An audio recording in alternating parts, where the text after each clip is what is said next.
Believe it or not, can you believe it? We are halfway through 2026. So for today's Money Watch, we're talking about mid-year money moves, especially if your financial resolutions from January are gathering dust, along with that, abandoned gym membership or the vacation app. That all sounds familiar. Everybody can relate to that. CBS News business analyst Jill Schlesinger is here to help. Good morning. Good morning. All right, so you say at this mid-year point, there's one foolproof way to find money. What is that foolproof way? You have to look at how you're spending your own money. Like the foolproof way is to pay attention.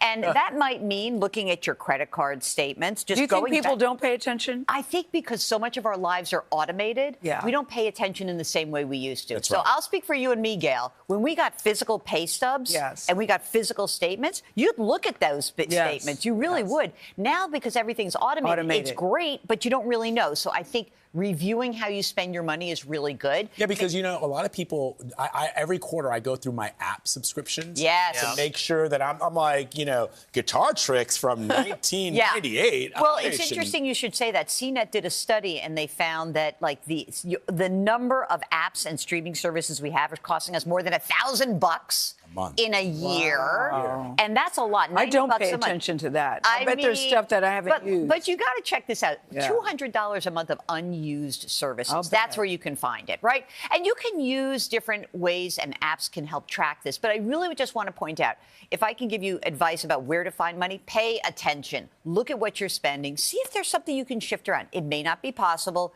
but I do know that after people spending the last couple of months complaining about gas prices, now is not the time to be like, and I'm going to go out and spend money on all these other things to reward myself. Go ahead. I was going to say that spending less is always a better idea, right? Oh, yeah. But when you're talking about investments, right, advisors always say, just stay put. Yes. Don't make any Don't big panic. moves. Don't panic. But is there a smart way to maximize 401ks or other investments that people might have right now? What I want to point out is that midway through the year, things might have gotten out of whack in your retirement account. What do I mean by that? Let's say you started the year and you say, hey, I'm a young person. I've been investing. Maybe I'm 80% in stocks and 20% in safer stuff, bonds and cash. Well, now, midway through the year, you may be 90% in stocks and 10% in the safe stuff because the stock market's gone up. What do you think we should be? So it depends on each person. But whatever you think your allocation is, mid-year is a perfect time to what's called rebalance. What does that mean? It means in most retirement plans, you can literally check a box and say, hey, I'm 70-30, 80-20.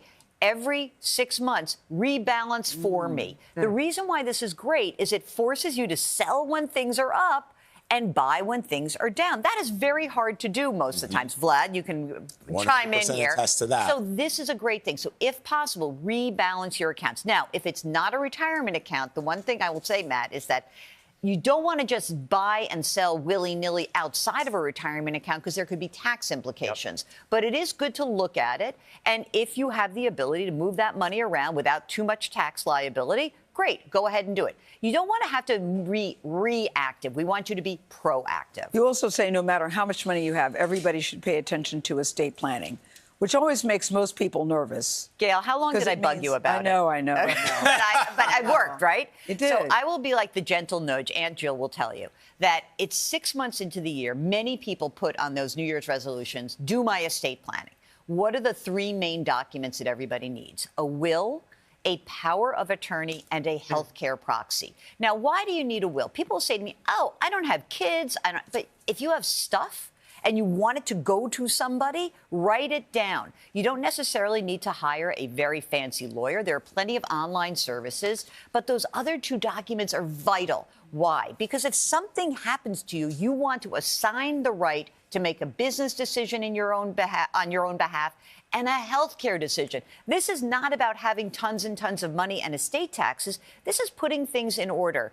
And I can't tell you how much of a gift it is to make that all done before you pass away. So please, I know, it's a real nudge. Word is we're all going to pass away. I know, breaking news. Start the morning. So I've heard. Yes, I've heard. Jill Schlesinger, thank you very much. Always appreciate it.